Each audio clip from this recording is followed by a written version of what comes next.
Proclamation number 6610, July 31, 1956. Proclaiming Jesus' teaching of love is urgently needed. My gospel shall be spread throughout the world. I gave this instruction to my disciples while I still lived on earth, and I give my disciples of the last days the same instruction today. For it has become more necessary than ever to convey to people my gospel, the gospel of love, which is unfamiliar or no longer taken seriously by everyone, even though it is well known. People have distanced themselves from me because they no longer live in love. Thus I cannot be with them either. And a life without love will result in certain death for you. Hence it has become imperative that people be informed that my teaching of love is proclaimed to them, and the danger therein is brought home to them if they fail to live according to my commandments of love, and what they will achieve if they shape themselves into love. My teaching of love has to be proclaimed to all nations of this earth, and therefore I send my disciples into the world again.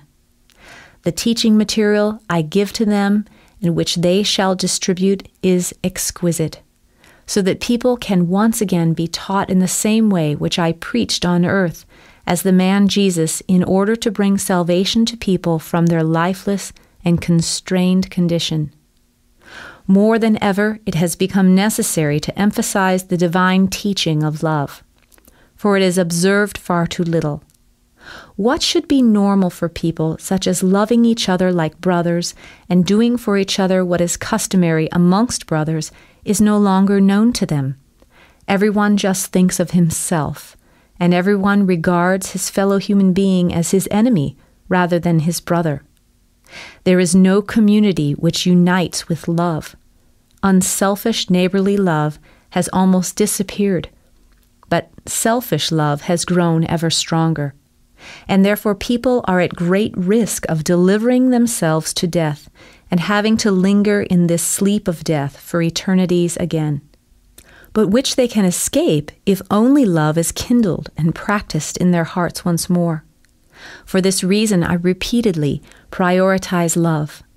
I myself constantly preach love, the essence of my word, which is transmitted to you directly from above, only ever consists of love, which motivates me to help you, and which has to be practiced by you too, if you want to remedy your soul's hardship, if you want to wake up to life and not ever lose this life again. And I awaken servants for myself everywhere, disciples, which I instruct again as during the time of my life on earth, disciples to whom I proclaim my pure gospel with the instruction to pass it on, because I know that people have to be informed of the gospel of love, of their earthly task to deliver themselves from their bondage and darkness through unselfish love.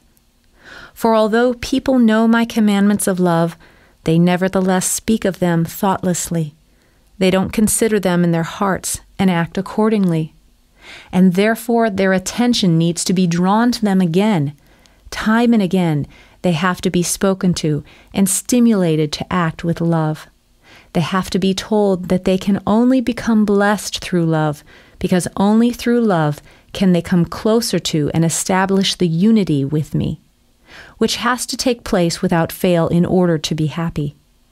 And thus there is no other mission more urgent than this: to proclaim my teaching of love, or to revive it again with reference to the one who suffered for love and died on the cross. For all people have to be informed of him who exemplified to them a life of love, who was motivated by love to endure utmost suffering and an excruciating death in order to save humanity from the night of death. People shall only be taught to look after their fellow human beings with unselfish love, to approach them like brothers and treat them like brothers. Only that guarantees their own salvation. But a heartless way of life inevitably drives people into my adversary's hands, who is devoid of all love. Yet until the very last day of this earth, my messengers will still preach love until the last day that they, as my disciples of the end of time, will proclaim the gospel of love. For only the person who accepts it will escape the end and experience my love and mercy to the same extent as he has practiced it himself. Amen.